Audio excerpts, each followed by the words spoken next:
ఆర్కియాలజిస్టులనే ఆశ్చర్యపరిచిన Bible. Israel దేశానికి Jordan దేశానికి మధ్యలో ఉంటుంది డెడ్ సీ, అదే మృత సముద్రం. ఈ డెడ్ సీ, ఈ మృత సముద్రం నుండి జోర్డాన్ దేశం వరకు ఉన్న ఈ భూభాగంలో వందల సంవత్సరాల పైగా పరిశోధనలు చేశారు సైంటిస్టులు. 1960 నుండి 1980లో ఒక నగరాన్ని కనుగొన్నారు. 2005లో మరొక నగరాన్ని కనుగొన్నారు. అయితే 2021లో మరొక ఆసక్తికరమైన విషయం బయటపడింది. కొంతమంది శాస్త్రవేత్తలు సుమారు 3600 సంవత్సరాల క్రితం ఆకాశం నుండి ఒక భారీ పెద్ద గ్రహశకలం, ఒక ఉల్క వచ్చి ఈ ప్రాంతాల మీద పడింది. ఈ రెండు నగరాల మీద పడిన ఆ గ్రహశకలం ఎంత శక్తివంతమైనదంటే ఒక అణుబాంబు కంటే 1000 రెట్లు శక్తివంతమైనది. అది ఈ రెండు నగరాలని నుజ్జు చేసేసింది, కాలిపోయాయి అని చెప్తున్నారు. అంత మాత్రమే కాదు, ఆ భూ ఉపరితలాన్ని మనం 5 అడుగుల లోతు వరకు కూడా భూమి కాలిపోయినట్టు, మాడి మసైపోయినట్టు చెబుతున్నారు సైంటిస్ట్. అంత మాత్రమే కాదు, అక్కడ ఆర్కియాలజిస్టులు ఆశ్చర్యపోయే మరొకటి బయటపడింది. దీన్ని సల్ఫర్ అని అంటున్నారు, అంటే గంధకాలు అనమాట. ఈ గంధకాలకు ఉండే శక్తి ఏంటో తెలుసా? మండే శక్తి అనమాట. అక్కడ ఏం చేశారంటే అగ్గిపుల్ల తీసి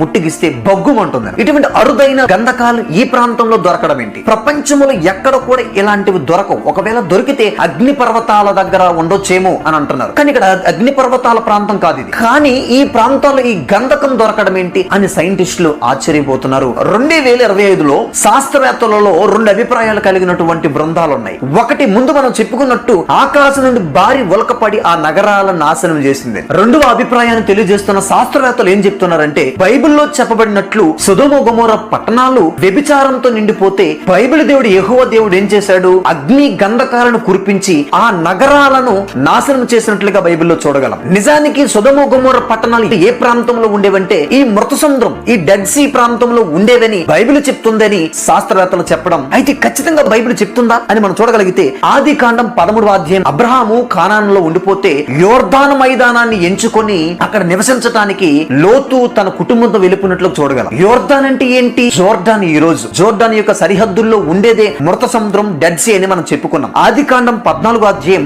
3వ వచనంలో చూడగలం. ఆ మృత సముద్రం కూడా ఆ యోర్దాను ప్రాంతానికి సంబంధించినట్లుగా మనకి బైబిల్ నిర్ధారిస్తుంది. ఆదికాండం 19వ అధ్యాయము 24వ వచనం, ఆ ప్రాంతంలో మొలక కూడా మొలవకుండా దేవుడు నాశనం చేసినట్లుగా చూడగలం. సైంటిస్టులకు దొరికిన గంధకం గూర్చి కూడా బైబిల్ అక్కడ చెప్పబడింది. గంధకాలను ఎందుకు కురిపించాడు ఈ రోజు సమాజానికి తెలియాలి. మరి ముఖ్యంగా గంధకాలతో అగ్నిని కురిపిస్తే ఆ ప్రాంతం మొత్తం, నేలసారం మొత్తం, భూ ఉపరితలము నుండి 5 అడుగుల వరకు భూమి కాలిపోయిందండి. అగ్ని మండుతూ ఉండాలి, వెంటనే ఆరిపోకూడదంటే గంధకాల అవసరం. ఖచ్చితంగా సొదొమ గొమొర్రా పట్టణాలకు దేవుడు తీర్చిన తీర్పు ఇది అని మనకు కూడా సుస్పష్టంగా అర్థమవుతుంది. బైబిల్ వాస్తవం. ఖచ్చితంగా మనకు కూడా రానైన దినాలలో యేసుక్రీస్తు రాకడలో తీర్పు మనకుంది. మనం జాగ్రత్త పడాలి. దేవుడు ఖచ్చితంగా మనల్ని హెచ్చరిస్తున్నాడు దీని ద్వారా.